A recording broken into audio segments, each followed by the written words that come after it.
Welcome to the Voices of Nahua Nation. Today we'll explore the Nahua people and their place in history and modern society. Here with Walter. Thanks for coming back, Walter, and talking to us. We really appreciate it. No, it's a pleasure. It's a pleasure and a privilege. Today we're discussing where the Nahua people came from. So that's the question you're asking me now, where the Nahua people came from.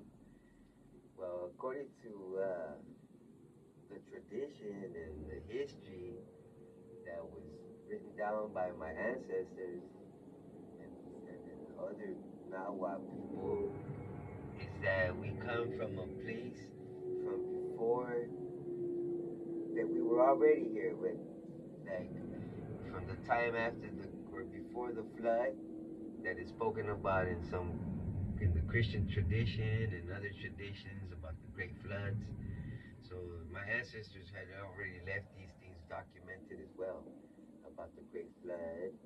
And so during this great flood, the people had gone into the caves, which was called Chikomostok, which means place of the seven caves, which was seven different nation or groups of Nahua people that had got into these caves, and they stayed in these caves till the waters receded from this great flood that happened. And so once the water started to recede, the people started to come back out of these caves and start to re-inhabit the land and to create a new civilization from basically scratch again, but with old ancient knowledge that they already had from having been here for so long already before the flood. So because we've been here for so long, but let's talk about from when the great flood came about, that the people went, like I said, into the caves, and then after a great period of time, sheets of years as they call them, that the people started to come back out and re-inhabit and take over the landscape by building temples and observatories and gardens and just manipulating the landscape to make it suit new needs and creating a whole new world. So talking since those times after the flood, since we've been now since those times into like fast forward into about 500 years ago when the Europeans came here to pretty much create havoc. And then now to these times where like we're out here and we're dispersed all over the continent and even on other continents. We're all over the world now as individuals or as in groups. We're in different places. We're still in our homelands, which is places that we've been since time immemorial, since before people started to, or it's been so long that people have forgotten how long they've been there. That they've just been there since the beginning, since the beginning of the creation. So, as the people believe that we were created here, so we've been here since then. We've been here since creation times. And so we're still here. There's no way that we could not be here. We've been here too long to just disappear. So yeah, I don't know if that answers your question, but that is a little bit of the now what of what we come from. Yes, for sure, Walter. You touched on a lot of important facts. Uh, Another question that people wanted to know: what was life like before the Aztec Empire? Well, my understanding of this is like most of everybody's understanding of this, and it's through textbooks and through research, and well, not everybody's, but the people that have taken the time to try to know a little bit about this. But through research, through studying, I've come to understand that before the Aztec Empire came about, there was greater empires that had been around for longer periods of time than what the Aztecs were able to be around for. Like the Toltec Empire, for example.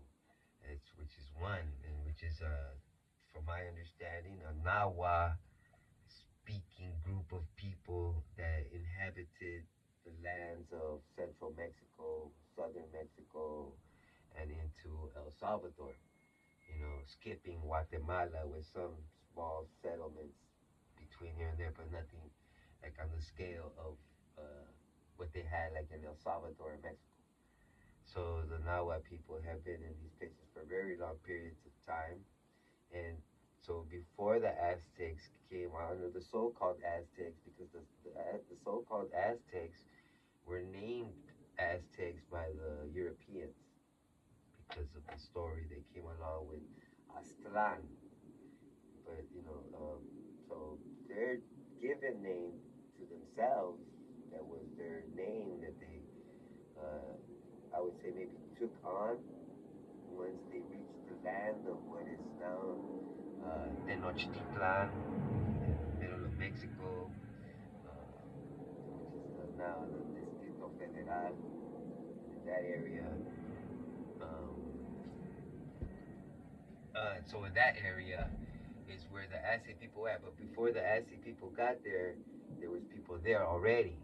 But what happened was that when they got there, because those lands were inhabited already by groups that were also warrior-like, but not as warrior-like because they had been settled for a long time now. So their warlike lifestyle was not as aggressive as the Aztec people when they came about.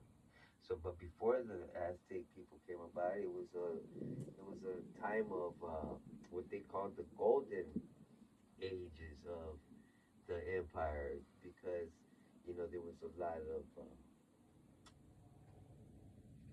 things that had been developed and were in use by this time, like the calendar system and the mathematical system. So they were able to have a lot of advances and a lot of understanding of the world in all its different ways. Very useful insight, Walter. What crops did they grow? What crops do we grow? Well, the crops that we grew in those times and still into these times are the crops that were not known in other lands, such as the tomato, the corn, the bean, the squash, the different types of edibles that were being produced already at the time here that were not known around the world, which also contributed in the language that we speak in today's modern times. It's contributed to the words like chocolate and avocado and taco and coyote and all these different words that are used, that have their origins in the Nahuatl language, which is the language of the Nahua people. So that in itself is one of the contributions that is made, and with the crops in themselves, because the world did not have these uh, gifts that had been given to us. So they were able to learn about them once the Europeans came here, but they were like here with us. And so all those words were not known around the world. So those words are now in play with modern language. Like guacamole, comes from, the Nahuatl language as well, and so many other ones as well. So many others, so many others. Why was corn so important? Corn. Corn, apart from it being important, the importance came from it being sacred to the people. It's sacred. It comes from the fact that it's the staple food of the people. It's like they say, you are what you eat. So, in the literal sense, since we had so much of it in our diet, it's like we came from it, like we were of it. You are what you eat. So we were of the corn. We are people of the corn. That now what people consider themselves the people of the corn. that we are descendants of the corn. And the reason that the corn itself was so important is because, like I said, it was such a big part of our diet, as well as like ceremonial aspects to it, because it was a life-giving source. So it was important in the spiritual sense, and it was important in the sense of like this is our sustenance. So it was a super important crop, one if not the most important in the civilizations of here, this continent. Thank you, Walter, for sharing all this information. Next time, we'll explore the Nahua language. Timuitasket.